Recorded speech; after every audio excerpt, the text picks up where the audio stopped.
Nagbabalik ang pinakapanalong barangay sa Pilipinas. Ito ang Barangay 5 Panalo!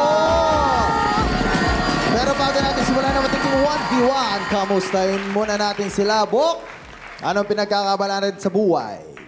Nagko-commercial po ako tapos nagtiteatro and nag-script writing din po ako. Wow! Pwede to. May future to sa showbiz industry, ha? Ano sinusulat mo? Usually mga love story, tapos romantic comedy, mga ganon. Si JC naman? Dati ba akong kasambahay. Okay. And then, nagta-teleserye din ako, nagta-talent din po ako. Talent ka rin. Yes po. Aba! Alam mo, wag na natin patagalin. Ito scriptwriter, ito artista, hindi kami naniniwala. Patunayan nyo. Okay, ganito ang magaganap, ha? Go, Kaksyo. Dahil magaling kang scriptwriter, ikaw ang magiging narrator. Narrator. Okay? Tapos, ikaw ang magiging isa sa mga artista. Bale, istorya ito ng kasambahay na merong malupit na... Alagang... Hindi amo. hindi. Sorry. May malupit na amo. Amo.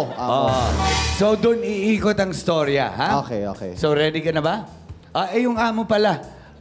Kailangan... Pinakamalupit na umacting. Oo. Wala na tayo. Sino pa? Excuse me po. King. Mamaya na po kayo maglandian. Excuse me po. Pwede po ba kayong makuha namin umarte? Pasensya na pare. Tinuturuan ko kasi paano maging gwapo. Sabi niya, anong ba sikreto para maging gwapo? Ano sabi mo? Sabi ko, maligo lang. naman. Ito, meron ka dito. Action, Pare, ano ba to? Hindi, acting ka ulit. Acting. Pare, alam niyo mahina ako dyan eh. Hindi, ang galing-galing Hindi, mo nga. kaya mo to. Pero dito, lalaki ka. Sige. Ask yourself. Okay, sige. Okay? Okay. Pero medyo split personality ka. Okay, sige. Minsan nagiging babae ka Sige. na masungit, tapos lalaking mabait. Wala naman ako sa puntong kinakausap ko sarili ko. Wala naman. Wala naman. Sige, Tapos ito yung kasambahay mo. Na bigla mo na lang minsan pinagmamalupitan, tapos bigla minsan babait ka sa kanya. Sige, ayan. napakadali lang yan. Pero, syempre, yung narrator ang magsasabi ng takbo ng storya. Okay, sige. Okay? Narrator, dito ka sa tabi ni Kagse. Kami, dito lang kami sa tabi. Dito kayong dalawa. Ayan. Magbilang tayo in 5, 4, 3, 2, 5. Isang magandang umaga sa 5 Panalo. Makikita ang katulong na si JC na naglilinis at bigla itong tatayo. Hahanapin ang red dress ng kanyang amo. Tapos masaya ito. Oh my God! Andito pala yung damit ni Ma. Magsiswing-swing ito, sasayaw, Oh my God! at darating ang kanyang malupit na amo. Oh my God! Hoy! Inday! Negi? Anong negi? Madam ang itatawag mo sa akin. 5 letra, madaling tandaan, M-A-D-A-M. Madam! Lumapit ka sa akin. Yung inutos ko sa'yo, di ba sabi ko sa'yo, yung puno doon sa harapan ng bahay, ilipat mo sa likuran? Tapos na po, madam. Okay, ibalik mo doon. Dahil hindi nagawa ni JC ang pinapagawa ng amo, pagmamalupitan niya ito. Ano? Nagawa mo na ba yung sasakyan na nasira? Opo, madam. Bigla niya ito sasabunutan.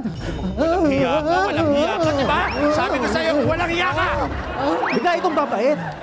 Alam mo, pasensya ka na, pasensya ka na, Inday. Pero bigla niya ito tutulak. Walang hiya ka talaga!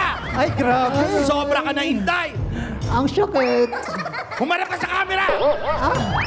At dapat sa'yo, Inday, gupit-gupitin ka at ipakain sa mga isda! Wag. Anong wag? Mula nung nakita kita na babatrip Tapos ako bigla siyang bumait.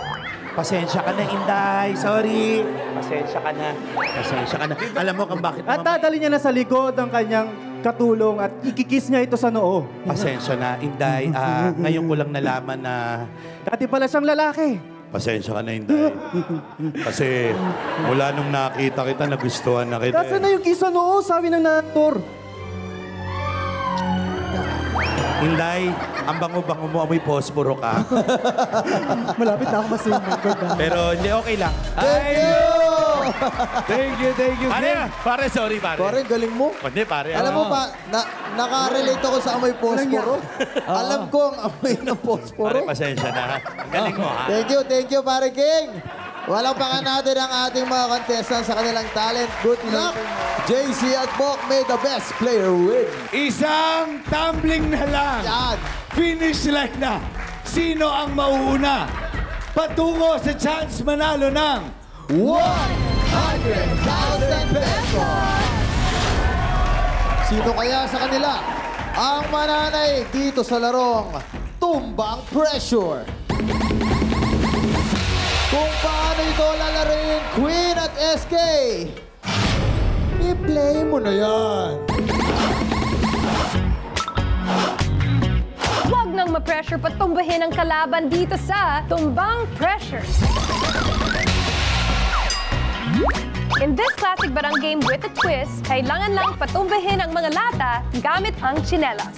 Kailangan matanggal lahat ng cans sa ibabaw ng platform para maging successful sa game. Reminder lang, bawal tamaan ng cans ang kalaban or else maunahan kanilang magpatumba ng lahat ng lata. Good luck mga kabarangay! You can do it! mga kabarangay. Kapag narinig nyo na ang 5, barangay na! 1, 2, 3, 4, 5! Hoy, unang bato wala, pangalawang bato wala pa din. Parang iba ang tinatamaan nila. Hoy. Malapit na, Tandaan, bawal lumampas sa linya. Grabe. Malapit na. Sa round na ito, kitang-kita ang pagiging asintado nyo. Ay! Grabe. Wow. Hoy. Isa na lang. Isa na lang, oh. Pwede humabol, pwede humabol, pwede humabol. Hapol po! Okay. Sige, hapol! Malapit na. Grabe. Sige! Okay.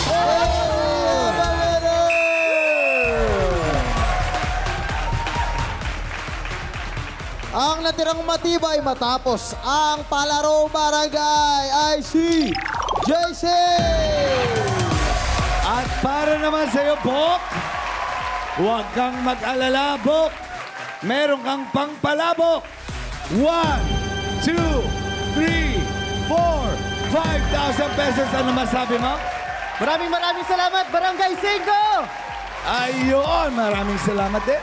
At syempre, JC, dahil ikaw nanalo sa mga palaro barangay, meron kang 1, 2, 3, 4, 5, 6, 7, 8, 10,000 pesos!